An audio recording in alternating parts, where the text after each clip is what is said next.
India Bhadohi सत्यम news पर हमले के विरोध में भदोही खड़ी हो गई है।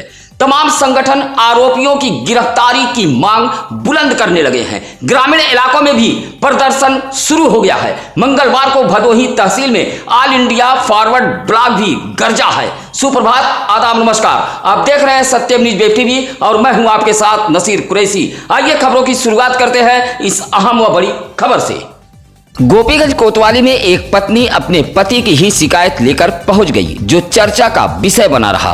गोपीगंज कोतवाली इलाके के बैकुंठ पट्टी सुजातपुर की रहने वाली नगीना देवी ने अपने पति रविंद्र गौतम पर आरोप लगाया कि उसके पति का परिवार की एक अन्य महिला से अवैध संबंध है और वह उसी के साथ रहता है, सारा धन उसी पर खर्च करता है और उसका पति उसे खर्च नहीं देता।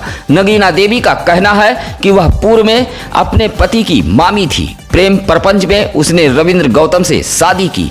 अब परिवार की ही एक महिला से उसके पति ने अवैध संबंध बना लिया है। नगीना देवी ने गोपीगंज कोतवाली में शिकायत करते हुए पति के खिलाफ कार्रवाई की मांग की है और उक्त महिला के खिलाफ भी शिकायत की है।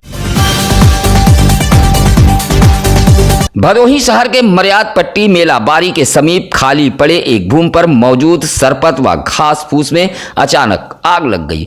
आग काफी तेजी से बढ़ती जा रही थी। आग लगने की घटना से इलाके में हड़कंप मच गया। आसपास के लोगों ने इसकी सूचना फायर ब्रिगेड को दी। मौके पर पहुंची फायर ब्रिगेड ने घंटों मशक्कत के बाद सरपत व घास फूस में लगी आग पर काबू पाया। आपको बता दें कि अगर यही आग गाजी मियां मेले वाले दिन लगती तो भगदड़ के साथ साथ बड़ा हादसा हो सकता था। आग कैसे लगी इसकी जानकारी नहीं हो पा रही है। मर्याद पट्टी के मेला बारी के समीप एक खाली पड़े मैदान की भूमि पर मौजूद सरपत व घास फूस में आग लगी थी। हालांकि किसी तरह फायर ब्रिगेड कर्मियों ने आग पर काबू पाया, तब जाकर लोगों ने राहत की सांस ली। भदोही जिला अपराध का गढ़ बनता जा रहा है। आए दिन चोरी छिनैती उचक्का गिरी से हर कोई खौफ में है। अपराध से जुड़ा एक ताजा मामला औराई कोतवाली इलाके के खेतलपुर से सामने आया है, जहां आभूषण सफाई के नाम पर बाइक सवार दो ठगबाज पहुंचे और सूरबली पटेल के परिवार की महिलाओं से आभूषण सफाई के नाम पर सोने चांदी के 4 थान गहने लेकर उड़ गए। सूरबली पटेल के मुताबिक मंगलवार को घर पर उनकी पत्नी मुनका देवी, बहू सुरसती देवी पटेल व पोती ज्योति पटेल मौजूद थी। तभी बाइक से 2 लोग पहुंचे। गहना साफ करने के नाम पर 4 थान सोने चांदी के गहने लेकर फरार हो गए। पूरी तरह फिल्मी स्टाइल में ठगबाजों ने महिलाओं से घर के जेवरात लेकर उड़ गए। भदोही जिले में इस तरह की लगातार आपराधिक घटनाएं घट रही है, जिससे लोगों में खौफ है। सत्यम न्यूज सिटी कार्यालय पर दिन दहाड़े असामाजिक तत्वों द्वारा किए गए हमले के फरार आरोपियों की गिरफ्तारी की मांग सहित अलग अलग मामलों को लेकर 10 सूत्री मांग पत्र, मुख्यमंत्री के नाम संबोधित एक पत्र एसडीएम भदोही को सौंपते हुए ऑल इंडिया फॉरवर्ड ब्लॉक के कार्यकर्ताओं व पदाधिकारियों ने भदोही तहसील पर प्रदर्शन किया है और सत्यम न्यूज सिटी कार्यालय पर हमला करने वाले आरोपियों की तत्काल गिरफ्तारी की मांग की है। कहा कि गिरफ्तारी न होने पर ऑल इंडिया फॉरवर्ड ब्लॉक बड़ा आंदोलन करेगा। अध्यक्ष सुशील कुमार श्रीवास्तव व महामंत्री रामजीत यादव के नेतृत्व में भदोही तहसील पर पहुंचे कार्यकर्ताओं व पदाधिकारियों ने प्रदर्शन करते हुए एसडीएम भदोही को एक पत्र सौंपा है। साथियों, जिस तरह से सत्यम न्यूज के प्रेस पर हमला हुआ है वो इसका मैं निंदा करता हूं और अभी तक असामाजिक तत्वों ने जो हमला किया था अभी तक उसकी गिरफ्तारी नहीं की गई है। आज उसी को मांग को लेकर अखिल भारतीय फॉरवर्ड ब्लॉक ने यहाँ भदोही तहसील पर धरना दिया है और मुख्यमंत्री के नाम पर ज्ञापन दिया है और मांग किया है कि जो सत्यम न्यूज के कार्यालय पर जो हमला किया गया है उन अपराधियों को तत्काल गिरफ्तार किया जाए, नहीं तो अन्यथा आगे और आंदोलन के लिए बाध्य होंगे। चौरी कुल्हड़ के धर्मशाला का मामला अब तूल पकड़ता जा रहा है। न्यायालय के आदेश के बावजूद भी धर्मशाला की भूमि को खाली नहीं कराया जा सका। राजस्व विभाग की लापरवाही को लेकर एक बार फिर चौरी के निदुर पट्टी निवासी शिकायतकर्ता राजगुरु ने मंगलवार को डीएम कार्यालय पहुंचकर एक शिकायती पत्र सौंपा है। साथ ही धर्मशाला की भूमि पर किए गए कब्जे का वीडियो भी सौंपते हुए कार्रवाई की मांग की है। शिकायतकर्ता ने कहा कि काशी नरेश द्वारा दान की गई भूमि पर धर्मशाला, कुआं व मंदिर का निर्माण कराया गया था, लेकिन कुल्हड़ के इस प्राचीन धर्मशाला की भूमि पर कब्जा कर अवैध तरीके से आलीशान मकान बना लिया गया है। अब भी यह भूमि ऊसर के नाम दर्ज है, लेकिन कार्रवाई नहीं हो पा रही है। राजगुरु ने डीएम को एक पत्र सौंपते हुए धर्मशाला की भूमि पर किए गए अवैध रूप से कब्जे को हटवाए जाने की मांग की है। छत से गिरने से गंभीर रूप से घायल बालिका ने उपचार के दौरान ट्रामा सेंटर वाराणसी में दम तोड़ दिया। बालिका की मौत से परिजनों में कोहराम मचा हुआ है। गोपीगंज कोतवाली इलाके के पूरे गुलाम खत्रीपुर निवासी शिव खोखड़े गौड़ की 12 वर्षीय पुत्री आंचल सोमवार की शाम छत पर खेल रही थी, तभी अचानक आंधी आ गई और वह छत से नीचे गिर गई। आनन फानन में परिजन सीएससी गोपीगंज लेकर पहुंचे थे, जहां डॉक्टरों ने हालत गंभीर होने पर ट्रामा सेंटर वाराणसी के लिए रेफर कर दिया, जहां उपचार के दौरान मंगलवार को आंचल ने दम तोड़ दिया। बालिका की मौत से परिजनों में कोहराम मचा हुआ है। सोमवार की शाम भदोही जिले में आई तेज आंधी भदोही जिले के लिए आफत साबित हुई है। सैकड़ों पेड़, टीन सेट सहित कच्चे मकान जहां जमींदोज हो गए, वहीं भदोही शहर सहित ग्रामीण इलाकों की विद्युत आपूर्ति छिन्न भिन्न हो गई। लोगों के मोबाइल तक चार्ज नहीं हो पाए, इन्वर्टर बैठ गए। दिन भर जनरेटरों की आवाज से शहर में शोर होता रहा। शहर में चलने वाले ई रिक्शा भी सड़कों पर कम नजर आए। वजह यह रही कि विद्युत आपूर्ति ठप होने की वजह से ई रिक्शा चार्ज नहीं हो पाए, जिससे भदोही शहर में ई रिक्शा सड़कों पर कम नजर आए। तेज आई आंधी के चलते भदोही शहर के पावर हाउस पर गड़बड़ी आने की वजह से विद्युत आपूर्ति छिन्न भिन्न हो गई थी। इसी तरह विद्युत आपूर्ति का असर जिले भर में देखा गया। भीषण गर्मी से जहां लोग परेशान नजर आए, वहीं पेयजल आपूर्ति पर भी असर पड़ा है। भदोही शहर के स्टेशन रोड जगदीवानगान में स्थित हजरत जानू शहीद बाबा का सालाना उर्स अकीदत और एहतराम के साथ मनाया गया। उर्स में बड़ी संख्या में जायरीन पहुंचे थे, जहां लोगों ने चादर पोसी कर फातिहा पढ़ी। उर्स सुबह कुरान खानी से शुरू हुआ और देर रात कव्वाली के साथ संपन्न हो गया। इस दौरान लगातार बाबा की मजार पर जायरीनों के आने जाने का सिलसिला जारी रहा। उर्स में मुस्लिम बंधुओं के साथ हिंदू भाई भी शामिल हुए, जिससे गंगा जमुनी तहजीब का उर्स मिसाल बना। कमेटी द्वारा जायरीनों की सुविधा के लिए पेयजल की समुचित व्यवस्था की गई थी। साथ ही सोनू, मुजावर, मोहम्मद फरीद खान, सलीम, अमन, अकबर आदि लोग जायरीनों की सेवा में लगे रहे। मंगलवार को औराई एसडीएम बाबूलाल दुबे ने सामुदायिक स्वास्थ्य केंद्र औराई का औचक निरीक्षण किया है। एसडीएम के निरीक्षण में सीएससी औराई के स्वास्थ्य सेवाओं की पोल खुल गई। निरीक्षण में 3 लोग गैर हाजिर मिले हैं। डीएम के निर्देश पर औराई एसडीएम ने निरीक्षण किया है। हाजिरी रजिस्टर में 2 कर्मियों की हाजिरी तो लगी थी, लेकिन वह नदारद थे। एसडीएम ने जब अन्य स्वास्थ्य कर्मियों से पूछताछ की तो दोनों कर्मचारियों के हस्ताक्षर फर्जी पाए गए। इसी तरह सीएससी औराई में तैनात डॉक्टर ज्योत्सना लगभग 5 माह से अनुपस्थित चल रही हैं। सीएमओ ने लापता सभी का वेतन काटने का निर्देश दिया है।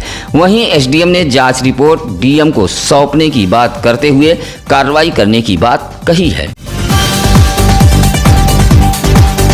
भदोही शहर के चौरी रोड पूरे श्याम में मौजूद ट्रांसफार्मर में आग लग गई, जिससे आसपास के दुकानदारों में हड़कंप मच गया। ट्रांसफार्मर में लगी आग से ऊंची ऊंची लपटें उठने लगी। लोगों की सूचना पर फायर ब्रिगेड की गाड़ी मौके पर पहुंचकर ट्रांसफार्मर में लगी आग पर काबू पाया। ट्रांसफार्मर में आग लगने से इलाके की विद्युत आपूर्ति भी ठप हो गई। गोपीगंज कोतवाली इलाके के केदारपुर गांव में 2 ऑटो में आमने सामने टक्कर हुई है। इस हादसे में 2 ऑटो सवार चोटिल हुए हैं, जिनका इलाज सीएससी गोपीगंज में कराया गया। इस संबंध में बताया जाता है कि कोतवाली इलाके के गोपालपुर गांव निवासी माता अंबर निषाद व बदरी गांव निवासी बाला एक ऑटो पर सवार होकर कहीं जा रहे थे। तभी केदारपुर गांव के समीप सामने से आ रही एक अन्य तेज रफ्तार ऑटो ने ऑटो में टक्कर मार दी, जिससे दोनों सवार घायल हो गए। सूचना पर मौके पर पहुंची गोपीगंज पुलिस ने घायलों को सीएससी गोपीगंज में भर्ती कराते हुए दोनों ऑटो चालकों को हिरासत में लेकर कार्रवाई में जुट गई। भदोही शहर के ऐतिहासिक गाजी मियाँ के 4 दिवसीय मेले के दूसरे दिन मेला शहर के मध्य अंबर नीम में जा पहुंचा। मेले में महिलाओं व बच्चों की काफी भीड़ देखी गई। महिलाओं ने जहां जमकर खरीदारी की, वहीं बच्चों ने छोटे झूले का लुत्फ उठाया। इस दौरान मेलार्थियों की सहूलियत के लिए शिविर लगाए गए थे। सुरक्षा के मद्देनजर पुलिस के जवान भी तैनात रहे। यह ऐतिहासिक मेला शहर के मर्याद पट्टी स्थित गाजी मियां के रौजे पाक पर रविवार और सोमवार को आयोजित किया गया था, जबकि मंगलवार को शहर के अंबरनी में मेला आयोजित हुआ। गाजी मियां का मेला गंगा जमुनी तहजीब और सांप्रदायिक सौहार्द की मिसाल है। मेला को सकुशल संपन्न कराने के लिए शहर के सम्राट लोग सहित पुलिस मोर्चा संभाले हुए है। मंगलवार को नगर पंचायत ज्ञानपुर कार्यालय में अधिशासी अधिकारी आलोक रंजन ने व्यापारियों के साथ बैठक करते हुए हिदायत दी है कि किसी भी सूरत में पटरी पर अतिक्रमण न करे, सड़क को खाली रखे। साथ ही जो सीढ़ी छज्जा चबूतरा बनाकर सड़क की पटरियों पर अतिक्रमण किए हुए हैं उसे हटा ले, अन्यथा टीम द्वारा हटाए जाने पर अतिक्रमणकारियों से जुर्माना वसूला जाएगा। पटरी दुकानदारों को चेताते हुए ईओ ने कहा कि सकरी सड़क पर अतिक्रमण कतई न करे, पटरी को छोड़ते हुए अपनी दुकान लगाएं। साथ ही दुकानदारों को भी चेताया है कि सड़क व पटरियों पर कदापि अतिक्रमण न करें, अन्यथा कार्रवाई की जाएगी। बैठक में रंजीत गुप्ता, संतोष वर्मा आदि मौजूद रहे। ऑल इंडिया फॉरवर्ड ब्लॉक जनपद भदोही द्वारा मंगलवार को मुख्यमंत्री को संबोधित 10 सूत्री मांग पत्र एसडीएम भदोही को सौंपते हुए अलग अलग मांग की है, जिसमें कोटे की दुकान में व्याप्त भ्रष्टाचार, बच्चों के पुष्टाहार में की जा रही धांधली को बंद किए जाने व राष्ट्रीय सहारा बैंक के जमाकर्ताओं का तत्काल भुगतान किए जाने की मांग रखी है। इसी तरह ग्राम समाज की जमीन पर बसे गरीब मजदूर व दलितों को न उजाड़े जाने की बात कही गई है और उनके नाम से भूमि को आबादी में दर्ज किए जाने की मांग रखी है।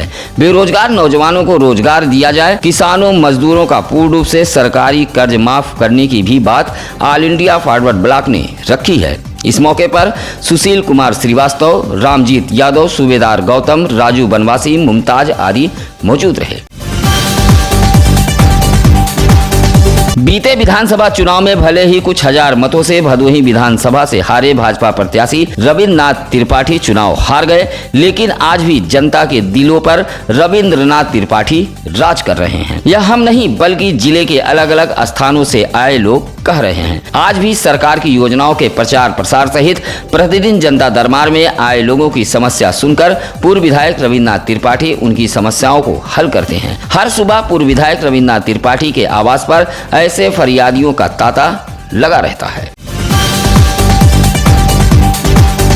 गोपीगंज नगर पालिका परिषद वार्ड नंबर 20 चुड़िहारी मोहाल में कई दिनों से दूषित जलापूर्ति को लेकर मोहल्ले वासियों में आक्रोश भड़क गया है और नगर पालिका के खिलाफ मंगलवार को मोहल्ले वासियों ने गंदे, दूषित, बदबूदार जलापूर्ति पर रोक लगाए जाने की मांग की है। प्रदर्शन करते हुए आजाद, बल्ला, सुरेश, विजय व पंधारी ने कहा कि इस भीषण गर्मी में दूषित पेयजलापूर्ति से बीमारी फैलने का डर बना हुआ है। उधर गंदे पानी को लेकर पूर्व सभासद नगर पालिका पहुंचे थे और गंदे पानी को अधिशासी अधिकारी को दिखाया भी है। कहा कि जल्द ही इस मामले का निस्तारण नहीं हुआ तो इसकी शिकायत मुख्यमंत्री से की जाएगी। दूषित जलापूर्ति को लेकर मोहल्ले वासियों में आक्रोश है। नगर पालिका परिषद गोपीगंज के खिलाफ मोहल्ले वासियों का गुस्सा मंगलवार को फूट पड़ा। हल्का लेखपाल के सह पर दबंग किस्म के लोग बनवासी बस्ती पर अवैध रूप से कब्जा कर रहे हैं। मंगलवार को सेबरी मिशन एकता मुसहर समाज के बैनर तले पहुंचे आधा दर्जन बनवासी समाज के लोगों ने डीएम को पत्र सौंपा है। औराई इलाके के खमरिया के भजईपुर में बनवासी समाज की बस्ती है। इसी बस्ती में बनवासी समाज का आवास भी बना है। सेबरी मिशन के राष्ट्रीय अध्यक्ष का आरोप है कि इस बस्ती पर कुछ दबंग लोग अवैध रूप से कब्जा कर रहे हैं। दबंग या खेल हल्का लेखपाल के सह पर खेल रहे हैं। पत्र सौंपते हुए बनवासी समाज के लोगों ने भूमि पर कब्जा करने वाले दबंगों के खिलाफ कार्रवाई की मांग की है। पत्र सौंपने वालों में सोनी, रेखा, नंदनी, शकुंतला, गिरजा आदि मौजूद रहीं। सोमवार की शाम भदोही जिले में आई तेज आंधी ने ग्रामीण इलाकों में तबाही मचाई है। कई कच्चे मकान व छप्पर धराशायी हुए हैं। सैकड़ों पेड़ भी उखड़ गए। सोमवार को आई तेज आंधी में सुरियामा थाना इलाके के कसियापुर गांव में बसंतलाल यादव के मकान पर पेड़ गिर पड़ा, जिससे उनका मकान क्षतिग्रस्त हुआ है। इसी तरह गोपीगंज कोतवाली इलाके के होलपुर गांव में टीन सेट का मकान धराशायी हुआ है, जिससे पूरा परिवार खुले आसमान के नीचे आ गया। बताया जाता है कि स्वर्गीय जवाहरलाल बिंद के 4 पुत्र प्रकाश, लाल बहादुर, ओम प्रकाश, सुनील बिंद टीन सेट बनाकर रहते थे। सोमवार को आई तेज आंधी ने इन चारों भाइयों को बेघर कर दिया, जिससे पूरा परिवार खुले आसमान के नीचे आ गया। तेज आंधी ने ग्रामीण इलाकों में भारी नुकसान पहुंचाया है। 68,000 चयनित शिक्षकों की नियुक्ति की मांग को लेकर मंगलवार को भदोही जिला मुख्यालय पर ओबीसी एससी संगठित मोर्चा संगठन के बैनर तले पहुंचे अभ्यर्थियों ने मुख्यालय पर प्रदर्शन करते हुए नियुक्ति की मांग की है और मुख्यमंत्री को संबोधित एक पत्र जिलाधिकारी भदोही को सौंपा है। सौंपे गए पत्र में संगठन से जुड़े लोगों ने साफ कहा कि उच्च न्यायालय ने भी यह स्पष्ट आदेश दिया है कि न्यायालय द्वारा यह नियुक्ति नहीं रोकी गई है, बावजूद चयनित अभ्यर्थियों की नियुक्ति नहीं की जा रही है। पत्र सौंपते हुए नियुक्ति की मांग की गई। कहा कि सभी अभ्यर्थी 2 साल से बेरोजगारी झेल रहे हैं। इस मौके पर राजकुमार मौर्य, प्रणव कुमार, राकेश पाल, वीरेंद्र सरोज आदि मौजूद रहे। गोपीगंज नगर में एक बंदर घंटों दुकानदारों को छकाता रहा। उछल कूद कर ठेला, खुमचा व पटरी दुकानदारों के सामानों को फेंकता व खाता रहा। इस दौरान वहां तमाशबीनों की भीड़ जमा हो गई। बताया जाता है कि बस स्टैंड सीएससी गोपीगंज के सामने फुटपाथ पर लगे दुकानदारों पर अचानक एक बंदर पहुंच गया और दुकानों के सामानों को खाने के साथ साथ फेंकने लगा। यह माजरा देख वहां अफरा तफरी फैल गई। बंदर के उत्पात से घंटों फुटपाथ दुकानदार हलकान व परेशान रहे। भदोही शहर के पिरखापुर के जलालपुर निवासी भाजपा नेता सरवर सिद्दीकी का कद भाजपा ने बढ़ा दिया है। उत्तर प्रदेश राज्य हज समिति के सदस्य सरवर सिद्दीकी को भदोही सहित प्रदेश के 11 जिलों की जिम्मेदारी मिली है। भदोही के भाजपा नेता उत्तर प्रदेश राज्य हज समिति के सदस्य सरवर सिद्दीकी का कद बढ़ा है। 11 जिलों के जिलाधिकारी को पत्र भेजते हुए हज समिति ने बताया कि हज समिति की बैठकों में प्रशिक्षण केंद्र, वैक्सीनेशन केंद्र सहित इससे संबंधित होने वाले कार्यक्रमों में सरवर सिद्दीकी का प्रतिभाग जरूर कराएं। प्रदेश के 11 जिलों की जिम्मेदारी हज समिति ने सरवर सिद्दीकी को दी है। इस बात से उनके करीबियों में खुशी की लहर है। मंगलवार को अखिल भारतीय श्री माली महासभा के बैनर तले माली समाज के लोग भदोही जिले के डीएम दरबार पहुंचे थे और मुख्यमंत्री को संबोधित एक पत्र डीएम को सौंपा है। श्री माली महासभा के जिलाध्यक्ष अजय श्री माली के नेतृत्व में पहुंचे समाज के लोगों ने एक पत्र सौंपते हुए सरकार पर उपेक्षा का आरोप लगाया है। कहा कि माली समाज को राजनीतिक हिस्सेदारी देने में कंजूसी की गई है। कई बार पत्र के माध्यम से उत्तर प्रदेश के मुख्यमंत्री से मुलाकात की मांग की गई, लेकिन समय नहीं मिल पाया। माली समाज ने सौंपे गए पत्र पर गौर करने की मांग की है और मुख्यमंत्री से अखिल भारतीय श्री माली महासभा की मुलाकात कराए जाने की मांग रखी है। पत्र सौंपने वालों में संजय, मोहन, दिनेश, चंद्रशेखर आदि मौजूद रहे। साप्ताहिक आरती कार्यक्रम के तहत गोपीगंज नगर के प्रमुख धार्मिक स्थल बाबा बड़े शिवधाम में भव्य आरती का आयोजन किया गया। यह कार्यक्रम शिव भक्तों द्वारा आयोजित किया गया था। महादेव के जयकारे से पूरा मंदिर परिसर गूंज उठा। बाबा बड़े शिवधाम को सुगंधित पुष्पों से भव्य रूप से सजाया गया था और भव्य श्रृंगार कर प्रसाद का वितरण किया गया। इस मौके पर दीपक मुदनवाल, ब्रजेश मुदनवाल, कैलाश अग्रहरी, राजू माली आदि लोग मौजूद रहे। अपने आसपास की खबरों को हमें जरूर बताएं, चाहे आपके इलाके की हो समस्या या फिर सड़क, नाली, खड़ंजा व बदहाली पर हो गया है विकास। घटना दुर्घटना के साथ हर खबर हमारे टीम को बताएं। इसके लिए लगातार हम चैनल पर नंबर फ्लैश कर रहे हैं। सत्यम न्यूज की खबरें कैसे लगी या हमें कमेंट कर जरूर बताएं। फिलहाल आज के लिए बस इतना ही। अब नसीर कुरैशी को दीजिए इजाजत। नमस्कार, आदाब। ताज़ा खबरों के लिए सत्यम न्यूज़ को सब्सक्राइब करें।